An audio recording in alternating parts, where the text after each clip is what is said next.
The flames were swallowing the cabin like a starving beast, rising higher with every scream of the wind. Snow was falling fast, melting the moment it kissed the fire. And out of the cabin burst a woman, barefoot, shaking, her clothes torn, her hair filled with ash. Her name was Ilara, and she was running for her life. Behind her, the burning cabin cracked, the roof beginning to cave in. She didn't look back. She couldn't. Her heart was too loud, she could hear nothing else, not even her own breath. She stumbled through the snow, collapsing in the icy dirt. Smoke filled her throat. Her hands trembled violently, and for a moment she thought it was over. Then she heard hooves. Slow, steady, powerful. The sound of someone who didn't rush even in danger, someone who moved like a mountain. Ilara raised her head, barely conscious. A tall man on a black horse stopped in front of her.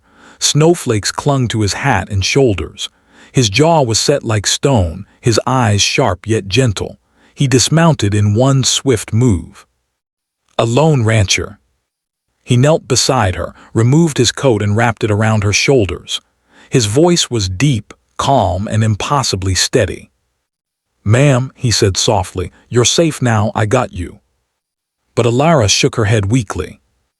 "And no, you don't understand, they'll come, they'll kill you too." The rancher didn't flinch. He looked at the burning cabin, then at the dark road beyond the woods. And he said one sentence that made her burst into tears. "Then they'll have to go through me."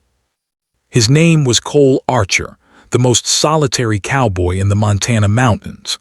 A man who'd buried a wife, lost a child, and built walls around his heart taller than the cliffs surrounding his land.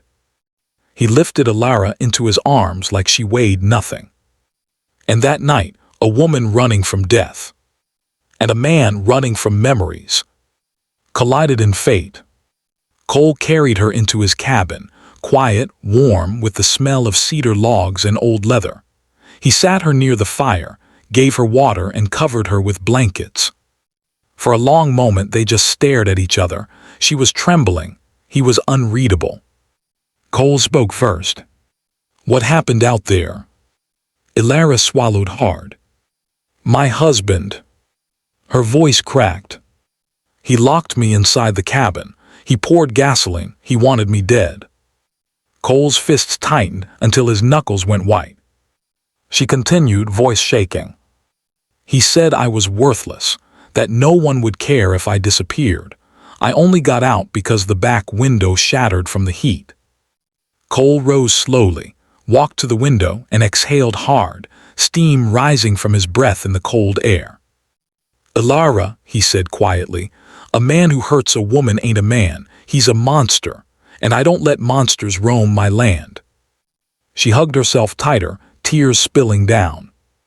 "I don't want trouble," she whispered. "I just want to live." Cole knelt in front of her again, gently lifting her chin. "Then you'll live here until you're safe, until you're strong again." She blinked at him. Why help a stranger?" He hesitated. His jaw trembled just slightly. "My wife once needed help," he finally said. "No one came. I won't repeat that mistake." Days passed. Ilara healed slowly. Cole hardly spoke, but when he did, it was always kindness. He cooked for her, made sure she had clothes, taught her how to ride a horse so she could feel free again. But the nights were hardest. She had nightmares, flinching, crying, waking up breathless. And one night Cole heard her scream. He rushed into her room. Ilara was curled up on the floor, shaking violently, whispering, "No, no, no," as if someone stood over her.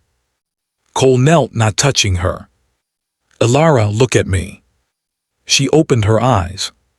He didn't ask. He didn't speak nonsense like, "You're okay." He said only the one thing she needed. "I'm right here. No one's touching you, not ever again." She cried into his chest, and Cole tightened his arms around her, jaw trembling. Something in him cracked that night. The walls he built after losing his family began to fall. Weeks passed. Winter softened, snow melted, Elara started smiling, soft, hesitant smiles Cole secretly lived for.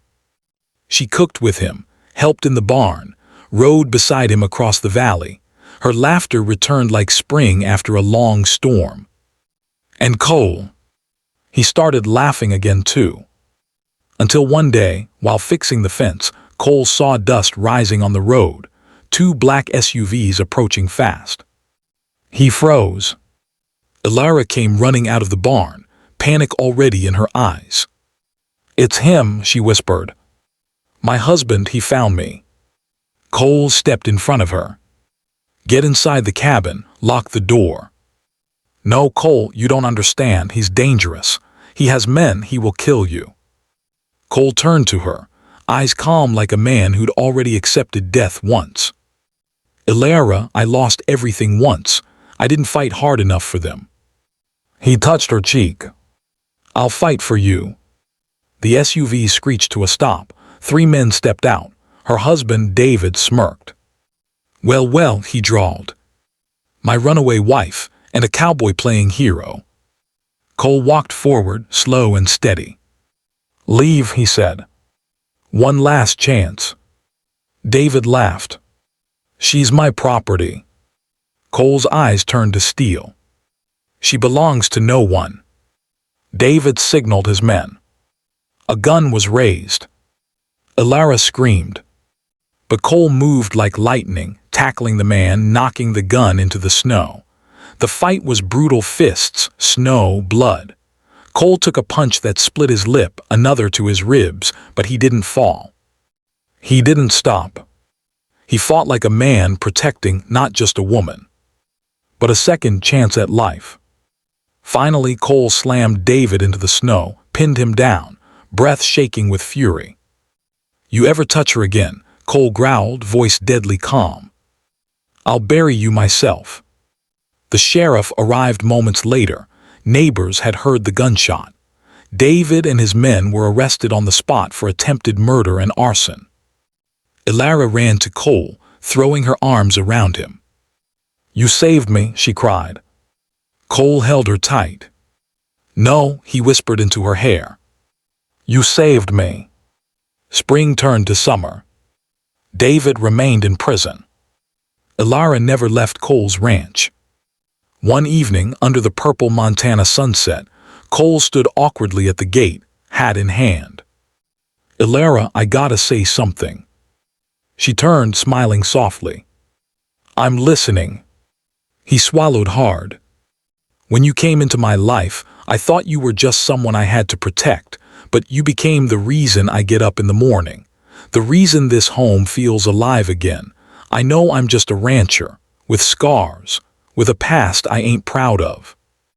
Elara walked toward him, eyes shining. "Cole, you gave me a life, a safe place, a heart again. I'm not going anywhere." He exhaled shakily. "I want you to stay because you want to," he whispered. "Not because you're scared." She took his hand. "I want to stay because I love you." Cole froze. His eyes filled. He cupped her face gently, reverently. "Elara, I love you too." Their lips met under the fatting sky, soft, trembling, full of 2 broken souls finally finding home. Years later, people still talked about the night. A woman escaped a burning cabin and ran into the arms of a cowboy who had sworn he'd never love again. But Cole always said the same thing. She wasn't running away from something. She was running toward her fate. And every night, when the wind rustled the trees, Elara would whisper back to him, "You grabbed my hand and gave me a life worth living." And that is how a burning cabin led 2 lost souls to a love that saved them both.